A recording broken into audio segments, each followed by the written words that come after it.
Welcome back to the Criticizer of Conlangs with your host, James Pigeon. And today the episode is on Not a Conlang. Alright, let me read it back.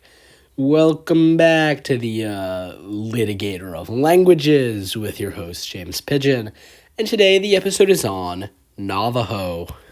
For the first episode of the new series where I evaluate natural languages on how well they'd work as international auxiliary languages, we've got Navajo, also known as Diné bizaad.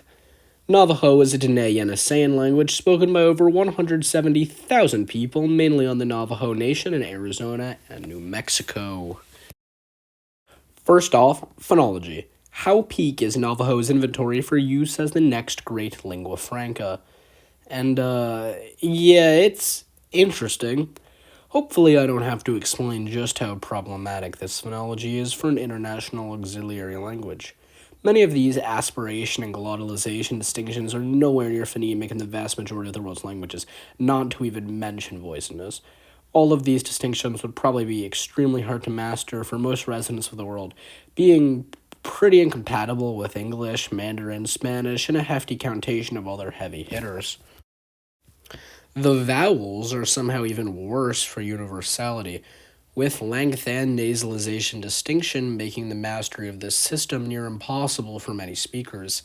This is also a good time to mention that, while not technically a tonal language, Navajo does have pitch accent like Japanese and Swedish, again increasing the difficulty for everyone. The orthography is actually pretty good for a language with such a complicated phonology, even though it's decently hard to type. I think this was probably a good way to adapt the Latin alphabet into a language so obviously not made for it. Now, the grammar. Despite the questionable phonology, this is arguably the worst element for international use. Like many Amerindian languages, Navajo is polysynthetic, with a grammar so complicated I really can't begin to describe it in enough detail, so if you really want to know about the grammar, you should look it up. This will not be a good source. Sentences are basically built from stacking numerous affixes, which themselves take affixes. A prefix can, in fact, have 11 sub-prefixes, just to give you an idea. Although, even among Amerindian languages, Diné bizaad has a reputation for being very complex. During World War II, the U.S. used Navajo for communications and a Navajo-based code as an even stronger version of the Enigma cipher. That's how absolutely uncrackable this thing bith. Verbs are very often irregular, and you have to learn most of them one at a time. You basically construct sentences by combining a ton of these different pieces in order, which isn't that hard, but you have to remember the correct order and the many, many irregulars. Let me put it to you this way. I tried to learn some Greenlandic grammar for a conlang, and Navajo was about 100 times more impenetrable. If Navajo had a simpler grammar and the exact same phonology, it would be thousands of times better as an IAL, but as it stands, it is simply untenable. The number system is maybe base 10. It's hard to tell due to my stuposity, but it would hardly change the ranking.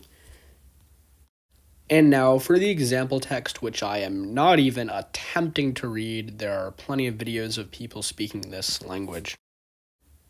In the end, as somebody who loves Amerindian languages in general and thinks we should do a lot more to keep them strong in the States, the Navajo people have done an extremely good job at preserving their language, actually growing in the number of speakers, which is incredible for just a language in this position that have been, pushed down through their history but never defeated. This is a proud culture that have done a lot to keep themselves alive, more so than other American nations. But, yes, while Navajo is a beautiful, fascinating language that I would just love to understand at a deeper level, it would not be a good international language. English is a much better lingua franca than Navajo. If Navajo was the international language, most people would probably have a very hard time. Although something might be said to the fact that it's so bizarre for a very large amount of the population, it's kind of starting from square one.